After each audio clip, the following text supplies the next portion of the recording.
Assalamualaikum warahmatullahi wabarakatuh. Perkenalkan, nama saya Nadia. Saya dari Prodi Hukum Ekonomi Syariah kelas 4B. Baiklah, saya akan mengambil tema dari akad musyarakah.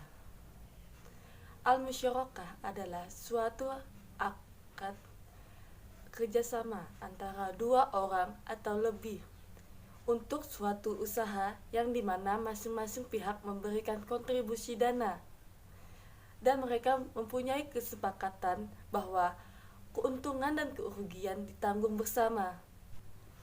Landasan syariah al-musyarakah yaitu Quran Surah An-Nisa ayat 12 yang artinya maka mereka akan berserikat pada sepertiga.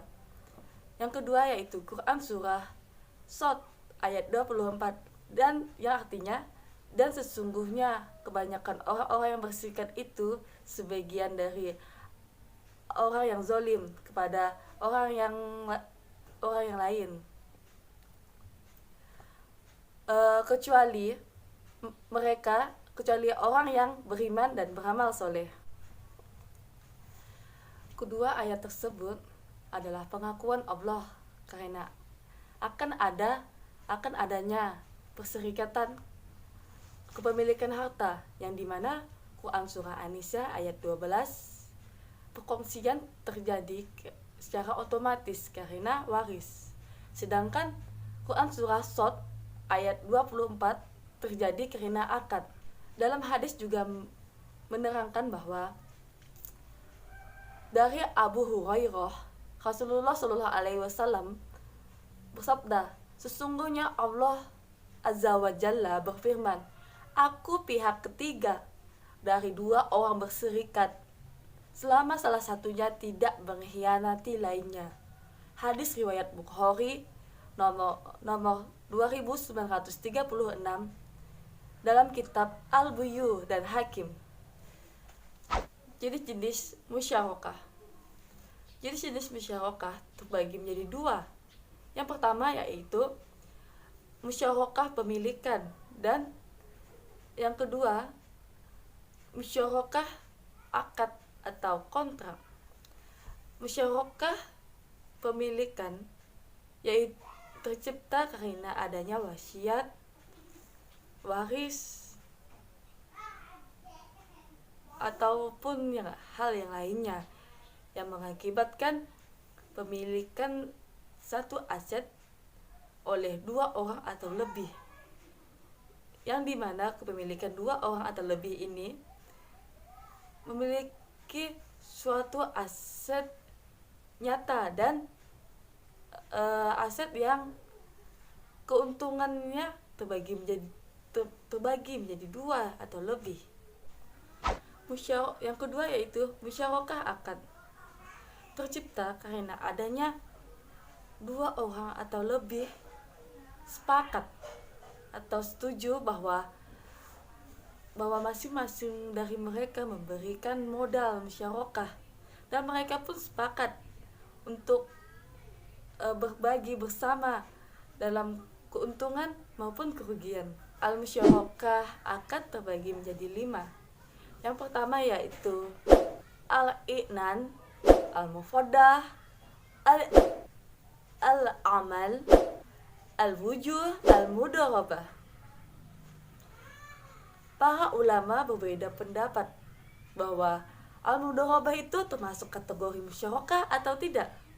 Beberapa ulama menganggap bahwa al-mudharabah termasuk kategori al-musyarakah karena memenuhi hukum dan syarat sebuah akad musyarakah. Dan sebagian dari ulama mengatakan bahwa al-mudharabah tidak sama dengan al-musyarakah. Syirkah al-i'nan adalah kesepakatan antara dua orang atau lebih yang dimana setiap pihak memberikan porsi dari keseluruhan dana dan berpartisipasi dalam bekerja.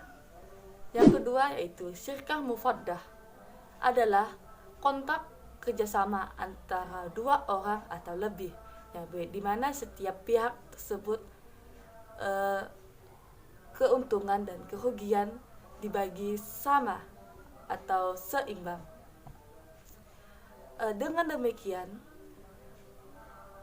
syarat dari musyarakah ini adalah yang pertama, kesamaan dana yang diberikan, yang kedua kerja, yang ketiga tanggung jawab, dan terakhir beban utang dibagi masing-masing pihak. Yang ketiga yaitu syirkah al-a'mal.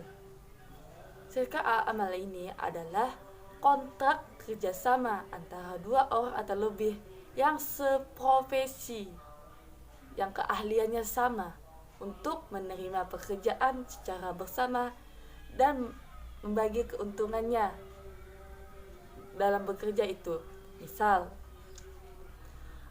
kerjasama antara dua orang arsitek untuk menggarap sebuah proyek.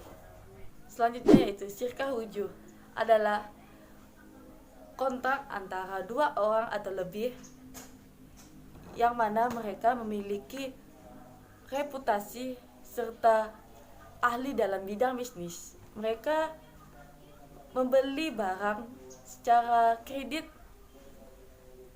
dari suatu perusahaan dan mereka menjualnya kembali secara tunai. Mereka juga berbagi dalam keuntungan dan kerugian dari jaminan yang kepada penyuplai yang diberikan oleh tiap mitra. Syirkah ini tidak memiliki modal sama sekali. Aplikasi musyarakah dalam perbankan terbagi menjadi dua. Yang pertama yaitu pembiayaan proyek. Al-musyarakah biasanya diaplikasikan dalam pembiayaan proyek, di mana nasabah dan bank bersama-sama